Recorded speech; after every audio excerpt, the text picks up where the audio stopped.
Ce matin au milieu de nous. Nous n'avons pas besoin qu'on nous les rappelle, mais nous les voyons, nous les sentons et nous les proclamons haut et fort que tu es présent au milieu de nous.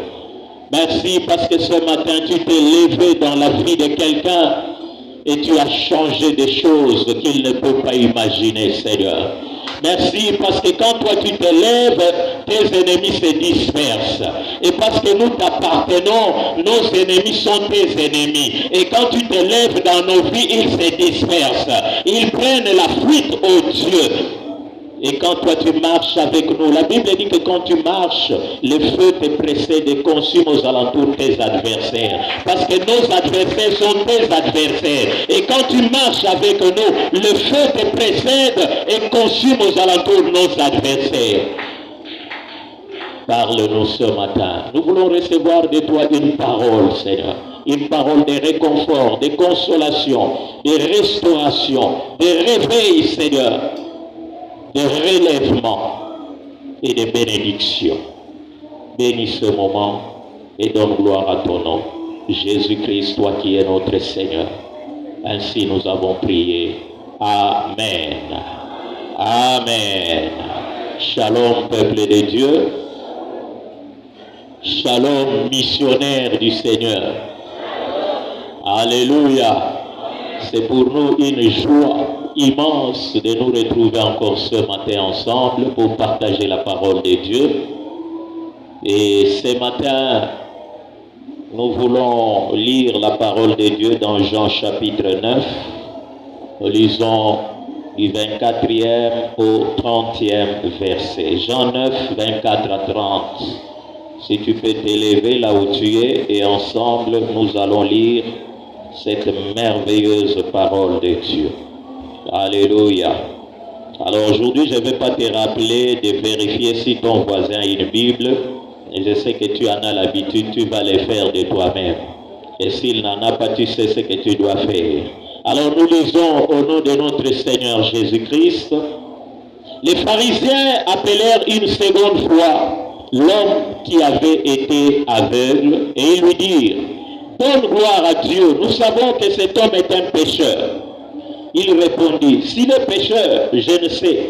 Je sais une chose, c'est que j'étais aveugle et que maintenant je vois. Ils lui dirent, que t'a-t-il fait? Comment t'a-t-il ouvert les yeux? Il leur répondit, je vous l'ai déjà dit, et vous n'avez pas écouté. Pourquoi voulez-vous l'entendre encore? Voulez-vous aussi devenir ses disciples? Ils l'injurièrent et dirent, c'est toi qui es son disciple. Nous sommes disciples de Moïse. Nous savons que Dieu a parlé à Moïse, mais celui-ci, nous savons d'où il est. Cet homme leur répondit, il est étonnant que vous ne sachiez d'où il est, et cependant, il m'a ouvert les yeux. Amen. Reprenons nos places. Cependant, il m'a ouvert les yeux. Nous continuons notre thème, faites ce qu'il vous dira, mais ce matin, le Seigneur nous a donné un sous-thème qui est une question. Voulez-vous aussi devenir ses disciples? C'est une question que le Seigneur nous pose ce matin. Il nous a demandé cette année de faire ce qu'il nous dira. Et ce matin, il nous demande, voulez-vous aussi devenir ses disciples? Amen. Bon, tu vas m'aider, demande à ton voisin. Veux-tu aussi devenir son disciple? Voisin, réponds-lui. Est-ce que tu veux devenir disciple de Christ ce matin? Alléluia.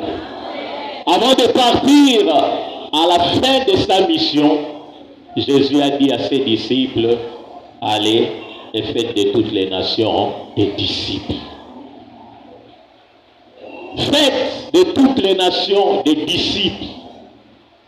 Il ne leur a pas demandé de faire de toutes les nations des chrétiens, des membres d'église ou des fanatiques, des supporters. Il leur a dit de faire des disciples. Et je me souviens, il y a quelques années en arrière, nous avons eu des problèmes pour gérer les ouvriers à l'église. Il y avait trop d'indiscipline, trop de problèmes. Et nous avons prié, le Seigneur nous a dit, vous avez des problèmes parce que dans vos départements, vous avez des ouvriers. Si vos départements étaient remplis de disciples, vous auriez moins de problèmes. Alors formez des disciples. Alléluia.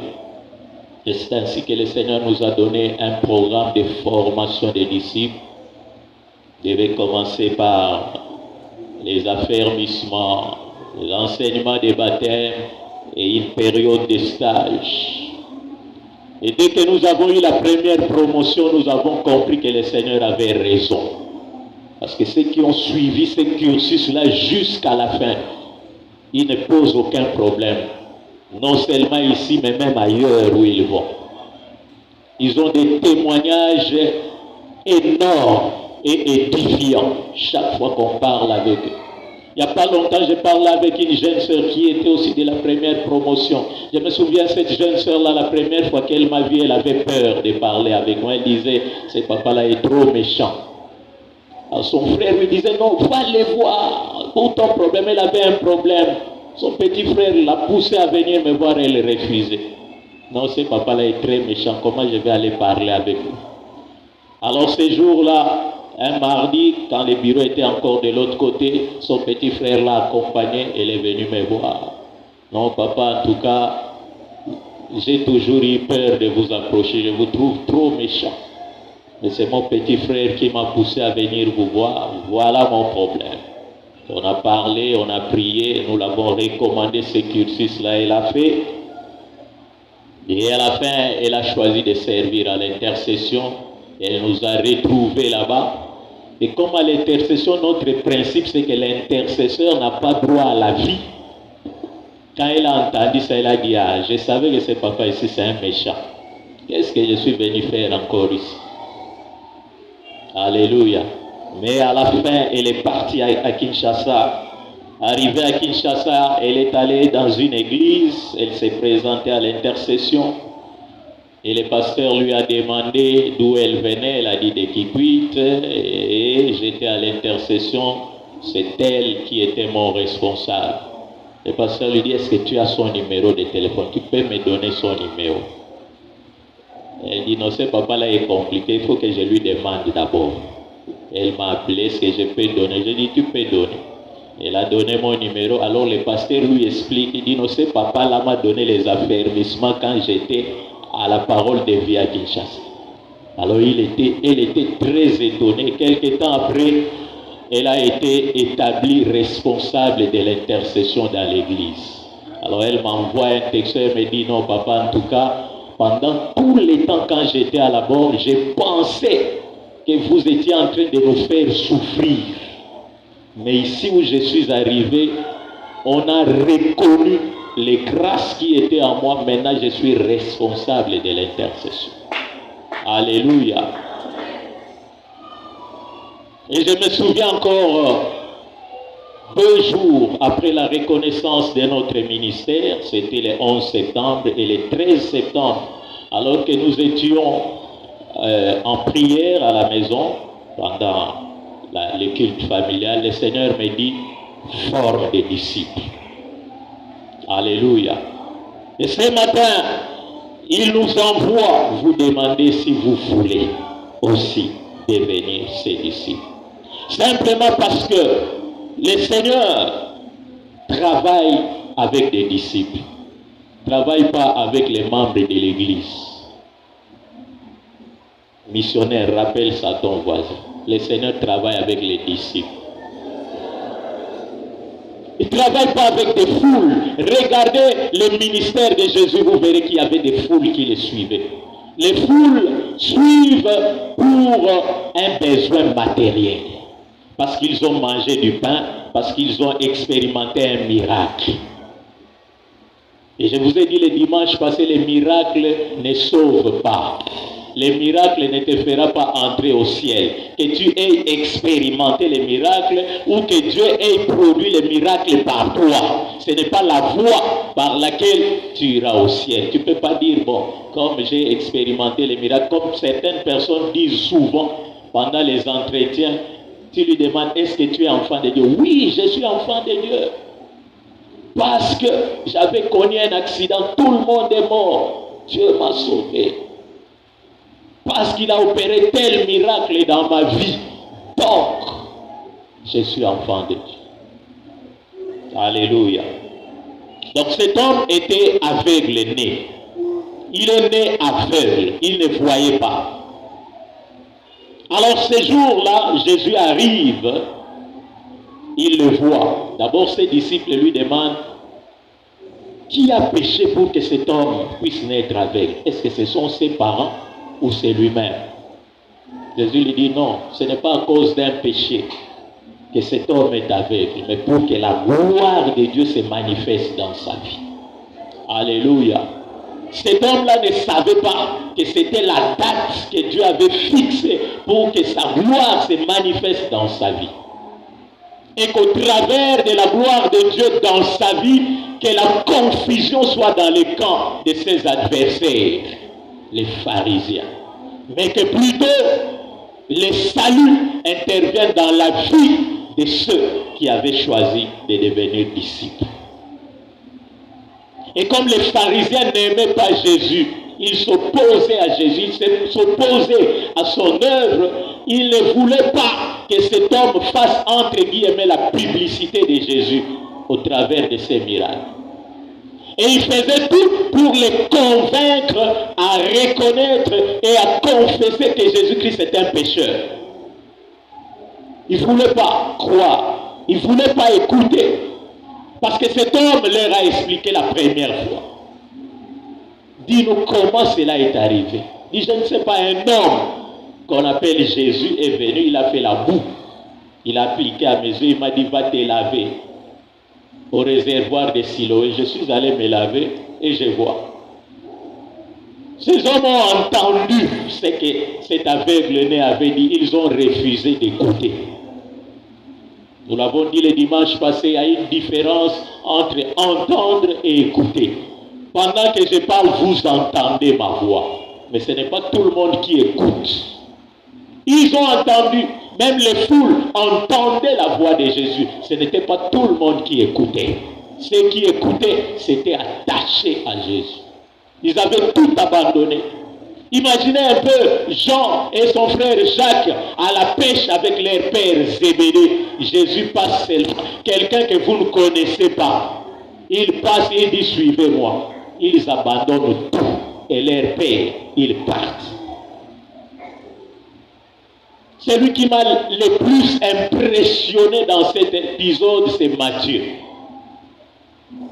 Il est au bureau de péage.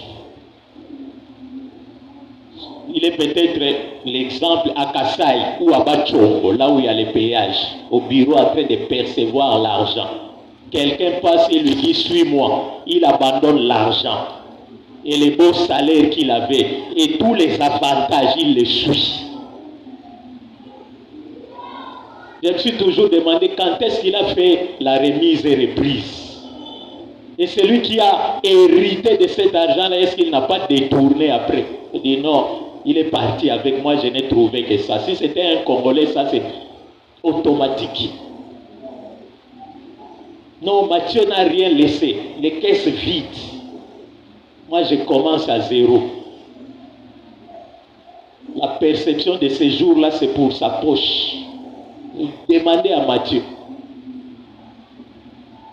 Aujourd'hui, je suivais dernièrement, il y a des ministres qui sont élus députés qui refusent de démissionner à cause des avantages.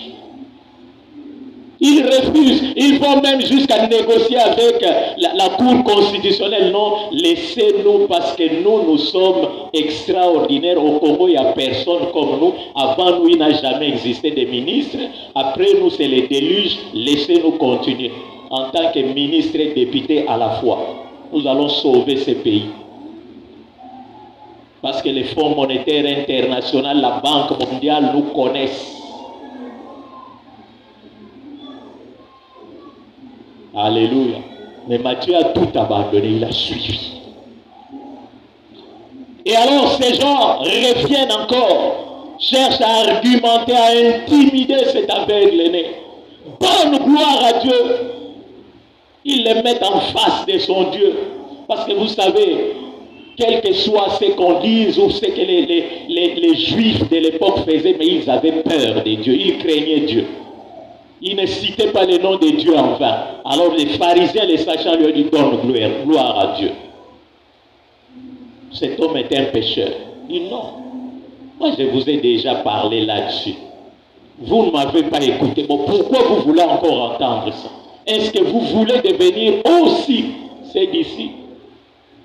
Et de là, nous avons tiré la définition du mot disciple selon cet homme. Selon cet aveugle-né, les disciples, c'est celui qui écoute Christ, qui entend sa voix et qui le suit. Pourquoi voulez-vous encore m'écouter là-dessus? Voulez-vous aussi devenir ses disciples? Et Jésus lui-même, dans Jean 10, 27, il dit, mes brebis entendent ma voix, je les connais et elles me suivent. Les brebis, pour Jésus, les vrais disciples, ce sont ces brebis. Parce que lui-même se présente comme le bon berger pour ces brebis, ses disciples. Elles le suivent sans condition. Dès qu'elles entendent la voix du berger, elles écoutent, elles comprennent que ça, c'est le berger qui appelle et elles suivent. Quels que soient les obstacles, quelles que soient les circonstances, les brebis, les vrais disciples suivent le maître. Et le maître les connaît. Les maîtres connaissent ces brebis, c'est-à-dire les vrais disciples. Peu importe le nombre dans une église, mais est-ce que ce matin, voulez-vous aussi devenir ses disciples? C'est-à-dire que nous ne sommes pas tous disciples. Mais laisse-moi te dire, quand Jésus reviendra, il ne prendra pas les membres de l'église. Il ne prendra pas les chrétiens, il prendra ses disciples. Et pendant que j'étais en train de préparer ces messages, le Seigneur a insisté, il m'a dit, arrête les folklore et les tralala. C'est ça les termes du Seigneur.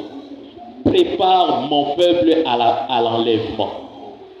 Arrête avec des messages folkloriques. J'ai dit, mais ça, ce sont les affermissements, je donne ça là-bas. Arrête. Prépare mon peuple à l'enlèvement. Alléluia. Parce qu'en l'enlèvement, j'insiste, il viendra prendre les disciples qu'il appelle les brebis. Pas les membres de l'église de la borne qui parlent un bon français, qui adorent un bon français. Bon, tu peux répéter ça au missionnaire qui est à côté de toi, dans la langue où tu as bien compris. Parce que je sais que j'ai beaucoup parlé, tu es en train d'entendre ma voix. Maintenant, je vais vérifier si tu écoutes ce que j'ai dit. Alors toi-même, tu répondras dans ton cœur que tu es sur le chemin de devenir son disciple. Merci pour ce silence. Voulez-vous aussi devenir ses disciples? Les verbes entendre et écouter et suivre plutôt, dans les versets que nous venons de lire, mes brebis entendent et elles me suivent. Ces deux verbes sont conjugués dans le présent de l'indicatif. Je sais que nous sommes francophones, nous avons fait un peu de conjugaison à l'école. Ça signifie que ce sont des actions continuelles et habituelles. Ce ne sont pas des actions instantanées, mais ça continue dans le temps et dans l'espace. Elles me suivent. C'est-à-dire qu'elles ne s'arrêtent pas de me suivre. Elles entendent ma voix. Elles ne s'arrêtent pas d'entendre ma voix. Elles me suivent. Je marche devant eux, je dis allez à gauche, suivez-moi, arrêtez-vous, reposez-vous. Elles suivent, elles entendent constamment, perpétuellement, sans arrêt. Et dans Jean 15, 6 que nous avions lu la fois passée, Jésus dit si quelqu'un ne demeure pas en moi, il est jeté dehors comme les sarments et il sèche, puis on ramasse les sarments, on les jette au feu et il brûle. Si les bergers donnent la vie éternelle aux brebis qui les suivent, c'est-à-dire que celles qui refusent de l'écouter et qui s'éloignent de lui prouvent qu'elles ne lui appartiennent pas. Et donc, ce ne sont pas ses disciples, mais les brebis, même les plus faibles, les plus chétives, qui suivent et qui écoutent les bergers, trouvent en lui la sécurité. Jean 10, 28, je leur donne la vie éternelle et elles ne périront jamais et personne ne les ravira de ma main. Voici une merveilleuse promesse que Jésus fait aux brebis, aux disciples.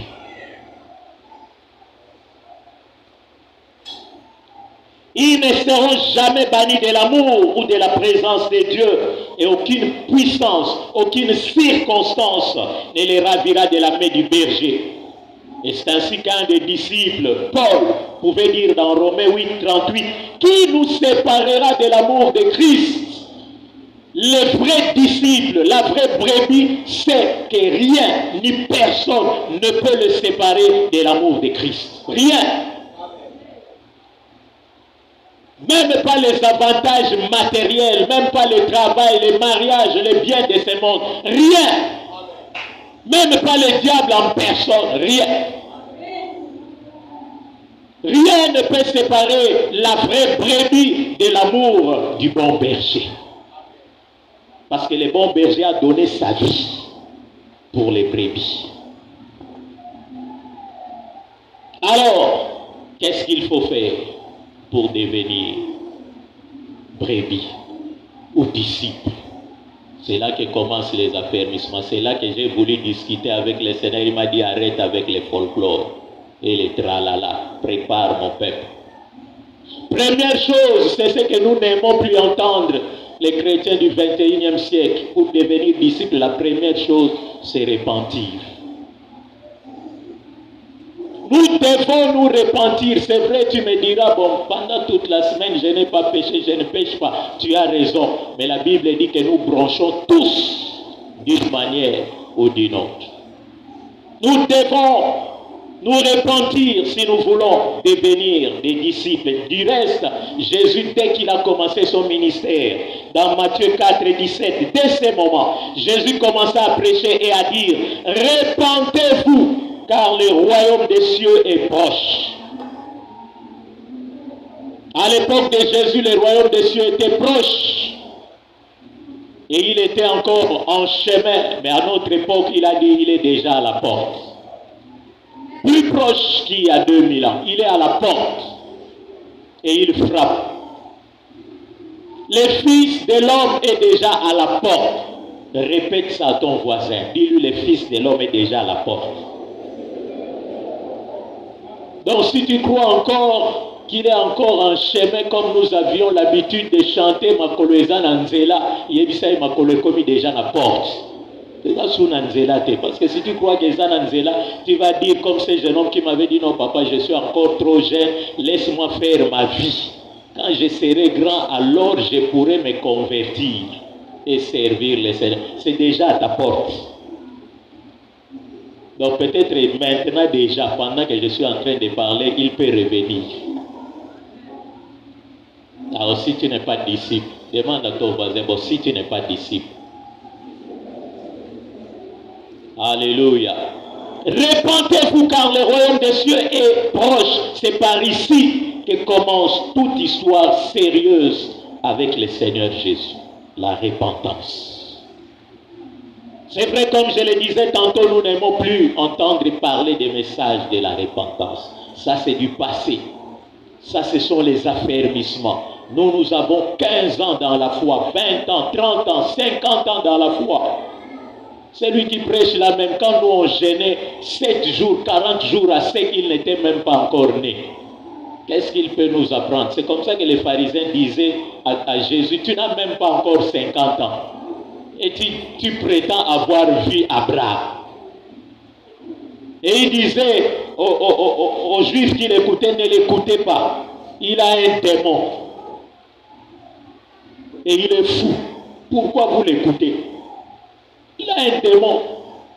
Comment il peut prétendre être fils de Dieu, lui qui est né ici, dans l'étable à Bethléem? Nous connaissons son père Joseph de Nazareth, les charpentiers, et sa mère Marie, ses frères, ses sœurs, mais nous les connaissons. Jacques là, notre ami Jacques là, c'est son petit frère. Jude, Joseph, nous les connaissons. Qu'est-ce qu'il veut nous apprendre? Et la Bible dit que Jésus était pour eux une occasion de chute. Parce qu'ils ne voulaient pas l'écouter. Ils ne voulaient pas croire à ce qu'il disait. Se repentir signifie simplement changer de vie. C'est-à-dire faire demi-tour. Tu allais de ce côté ici avec les diables. Tu dis, bon, à partir de maintenant, je fais demi-tour, je vais de l'autre côté avec Jésus. J'abandonne tout. C'est ça, c'est repentir. C'est prendre la décision de ne plus pécher, vivre dans les péchés. C'est se dépouiller du vieil homme, ce vieil homme qui nous conduisait dans l'ivrognerie, l'impudicité, toutes les mauvaises choses. Et ce n'est pas donner accès au diable. Voilà pourquoi Paul disait aux Éphésiens, c'est pourquoi renoncez au mensonge et que chacun de vous parle selon la vérité à son prochain, car nous sommes membres les uns des autres.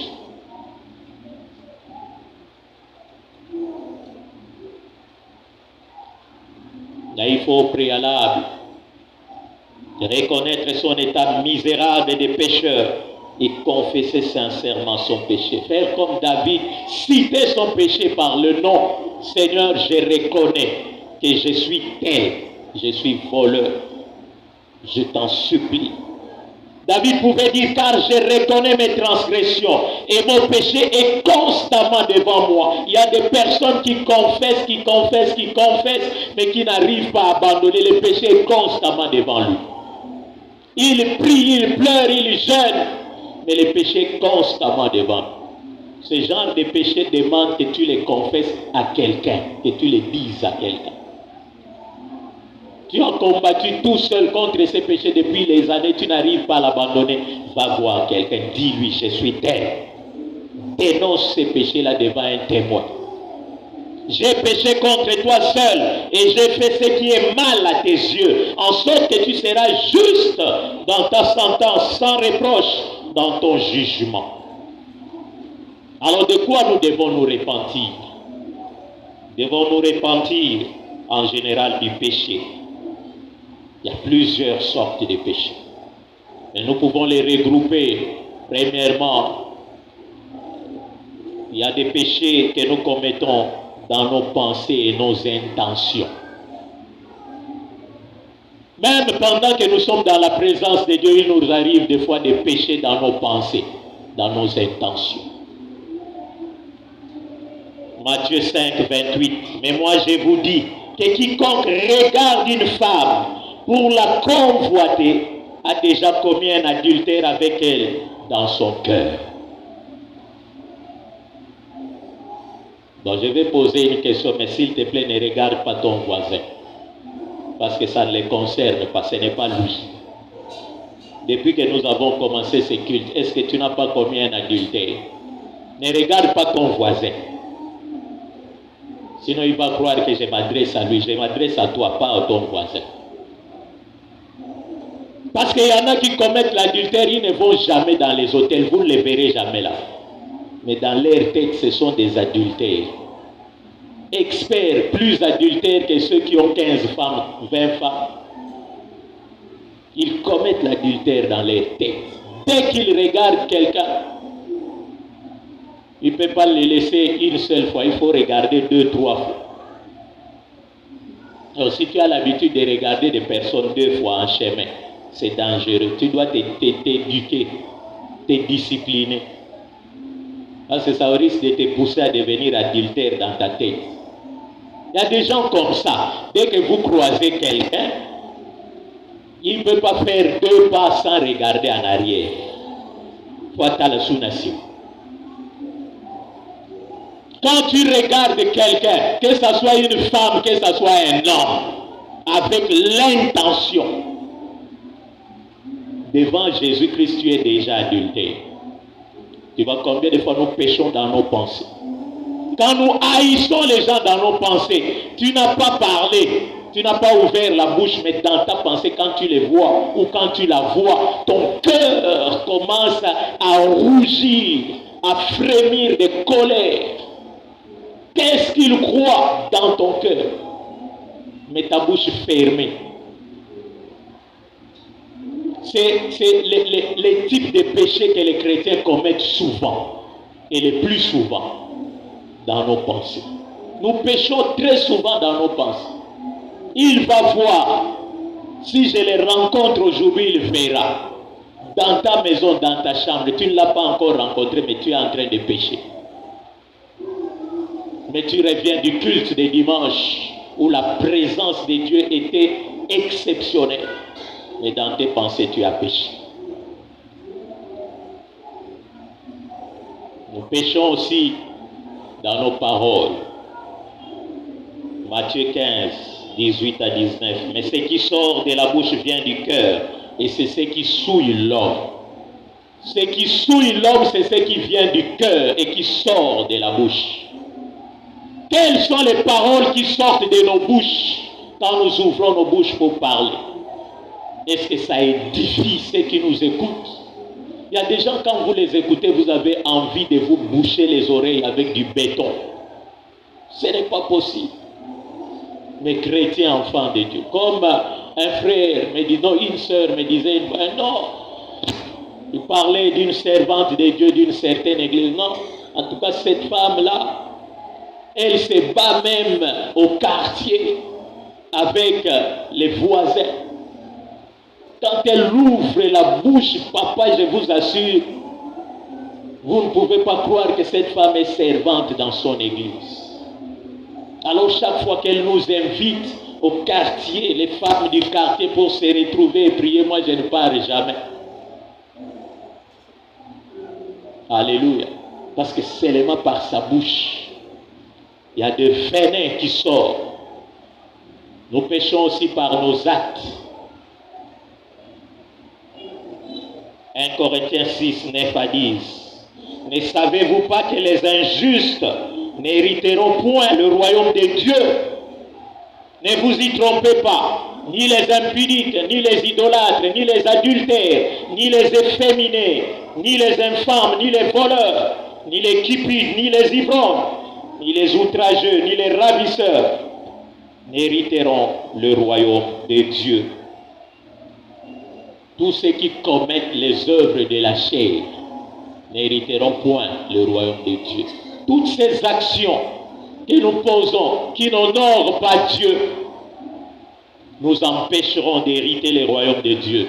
Et ce matin, si nous voulons devenir des disciples, nous devons nous repentir. Nous avons aussi des péchés par omission. Jacques chapitre 4 verset 17. C'est lui donc qui sait faire ce qui est bien et qui ne le fait pas commet un péché. Tu sais faire ce qui est bien et tu ne le fais pas, tu commets un péché. Tu n'as pas fait le mal, mais tu as refusé de faire le bien. Tu as péché. Aujourd'hui, dans notre pays, c'est difficile d'aider les pauvres, de donner l'aumône, parce qu'on dit, si je lui donne, il va me lancer un mauvais sort, il va me bloquer financièrement. C'est difficile d'exercer l'hospitalité, parce qu'on ne connaît pas les états d'art. Et de plus en plus, nous refusons de pratiquer les bonnes œuvres que Dieu avait prévues d'avance afin que nous les pratiquions.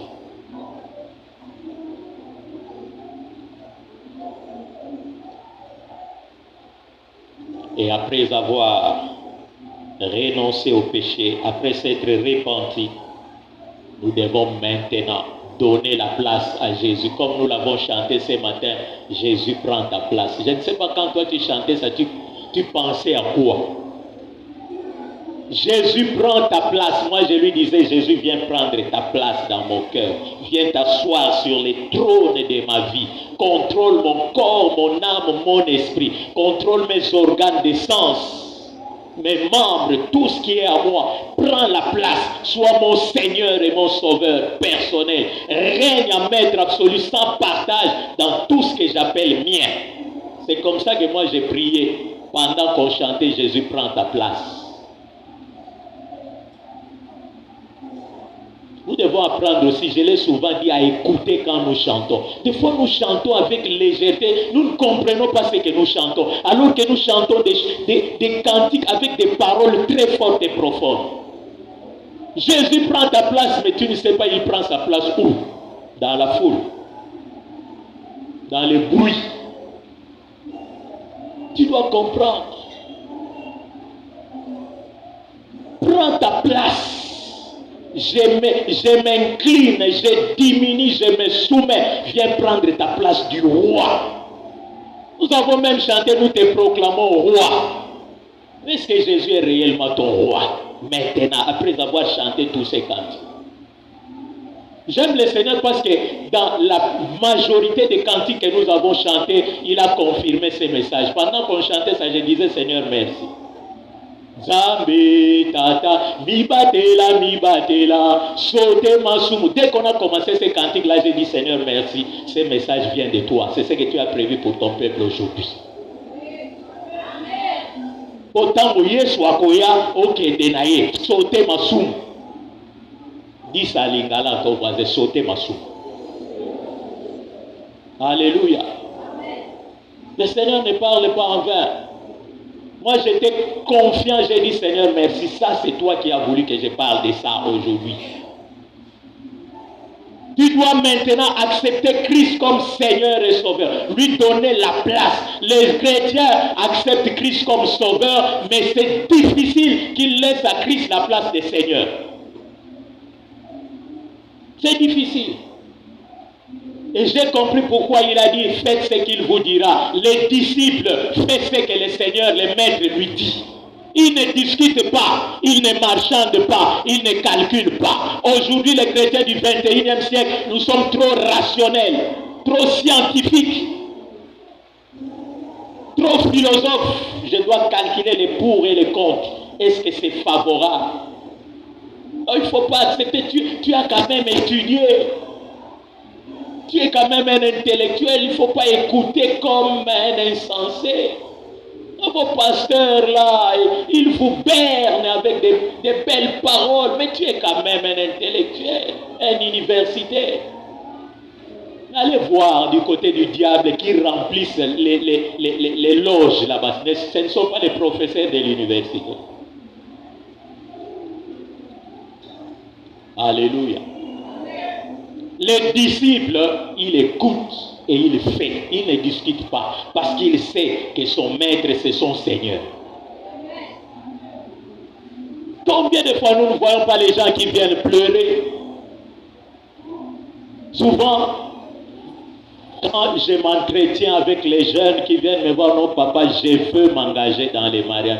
Dès que je commence à lui poser des questions, il se dit, qu'est-ce que je suis venu faire chez cet homme ici? Donc c'est comme s'il n'est pas d'accord. La dernière fois quand j'étais à Kinshasa, mon neveu est venu me voir. Il me dit, non, il y a une jeune sœur qui viendra te rendre visite aujourd'hui. Une jeune sœur, elle vient d'où? Oh non, bon, on était avec elle à Bandundu, elle a appris que tu es ici, elle viendra te dire. Ok, d'accord. Et quelques temps après, la jeune sœur est arrivée. Oh, bonjour. Bon. J'étais là, j'ai regardé, j'attendais.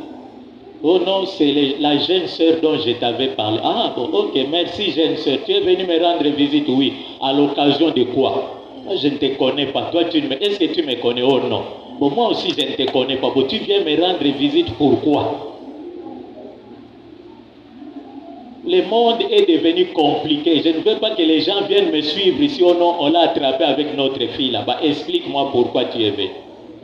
Ils ont commencé à se regarder avec mon neveu. Ils ne trouvaient pas qu'est-ce qu'ils voulaient. Et finalement, le neveu, non, mais c'est la jeune sœur dont je t'avais dit. Oui, tu m'avais parlé qu'elle est venue, mais qu'elle viendra me rendre. Pourquoi? Oh non, bon, voilà. Et j'avais déjà parlé de ça à notre pasteur avant Doudou. Alors je voulais aussi te la présenter. Mais tu as parlé de cette visite. Oh non, bon, je vais la prendre à mariage.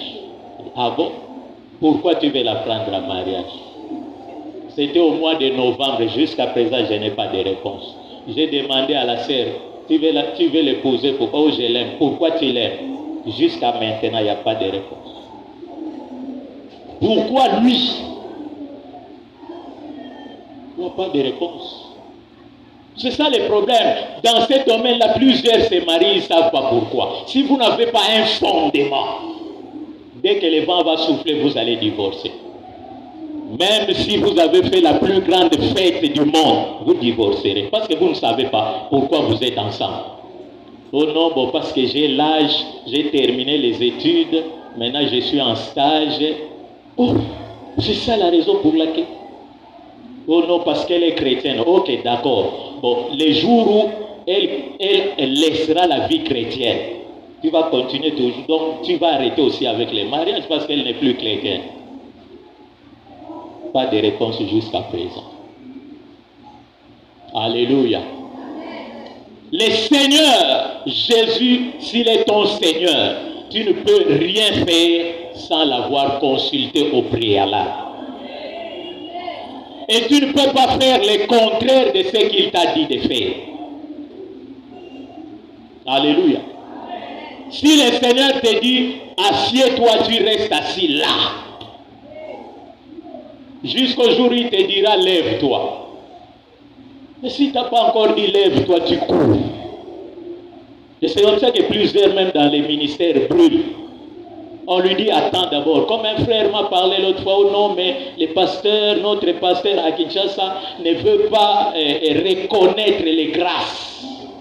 Alors je crois que je vais commencer un ministère. J'ai dit, frère, va voir ton pasteur, parle-lui comme tu me dis là. S'il t'autorise, tu parles. Il priera pour toi. S'il ne t'autorise pas, reste là.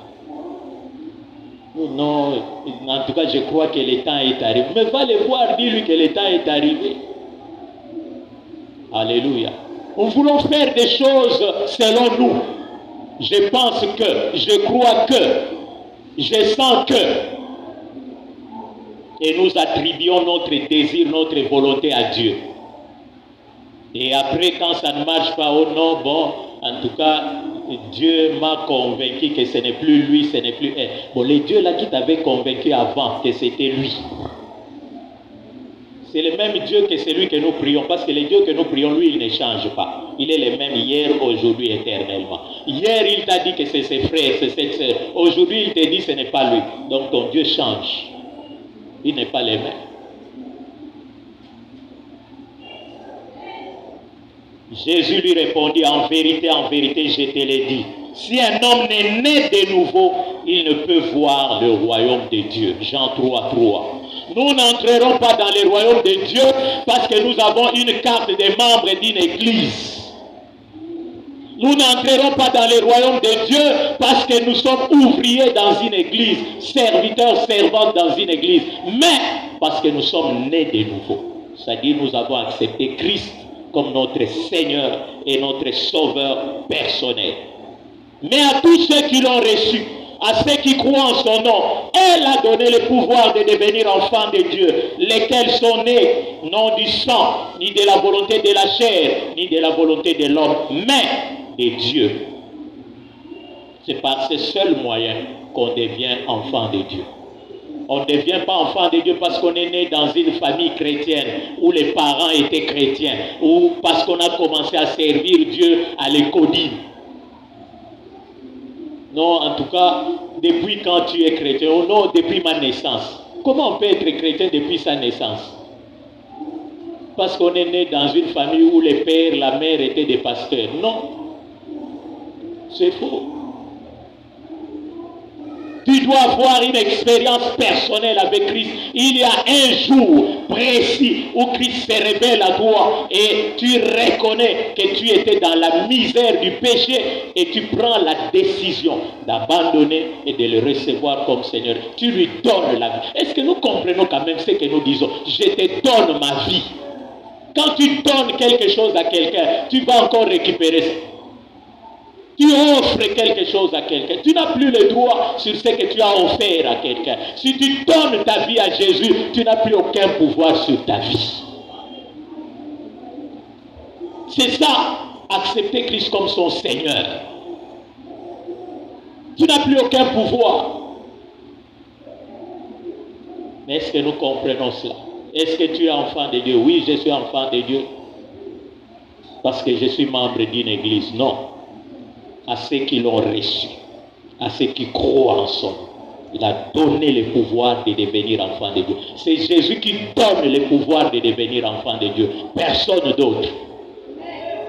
Je peux prier pour toi, mais je n'ai pas le pouvoir de te faire devenir enfant de Dieu. Alléluia.